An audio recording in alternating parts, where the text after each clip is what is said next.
कैसे कही मुँह से अपन यार जाई रे, कांट जैसे चुभे दिल में याद आवा जुदाई रे। कैसे कही मुँह से अपन यार जाई रे, कांट जैसे चुभे दिल में याद आवा जुदाई रे। सीता में आग हमारा पगली लगाई रे, सीता में आग हमारा पगली लगाई रे।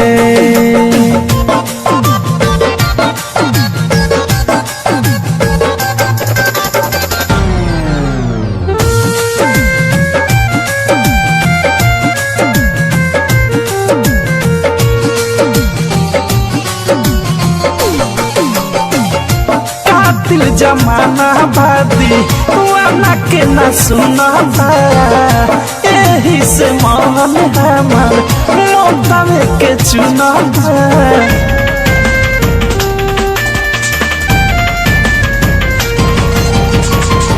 का दिल जमाना बाई दीवाना के न सुनाता, यही से मन हमार मोटावे के चुनाता।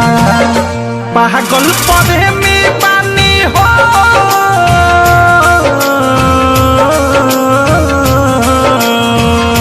पागल प्रेमी बानी नहीं खे सुनवाई रे।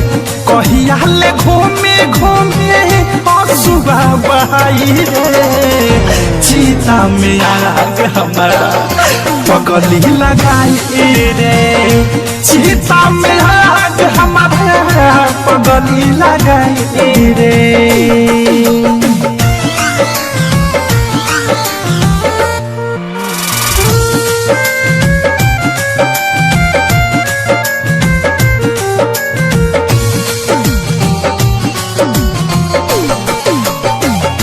जिंदगी के आंगन में भइल अंधेरा, सोचल रहनी संगे ओकरा ले हम साथ फेरा।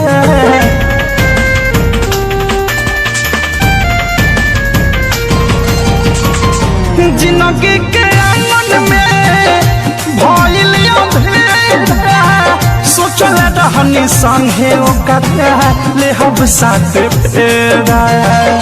दिल ना लगई है,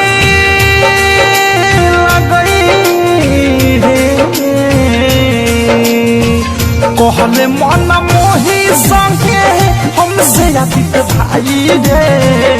दिहल अनुराग अयोधेश प्रेमी के फसाई रे, सीता में आग हमारा पगली लगाई रे, सीता में आग हमारा पगली लगाई रे।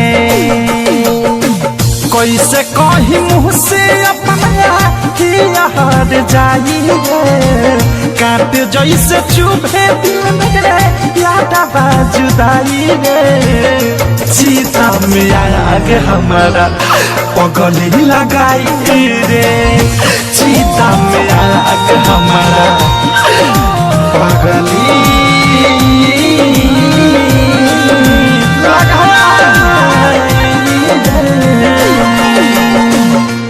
आरसीएम म्यूजिक न्यू ऐप अभी डाउनलोड कीजिए हमारे गूगल प्ले स्टोर से और पाए भोजपुरी लोकगीतों का एक से बढ़कर एक ऑडियो वीडियो सॉन्ग बिल्कुल मुफ्त।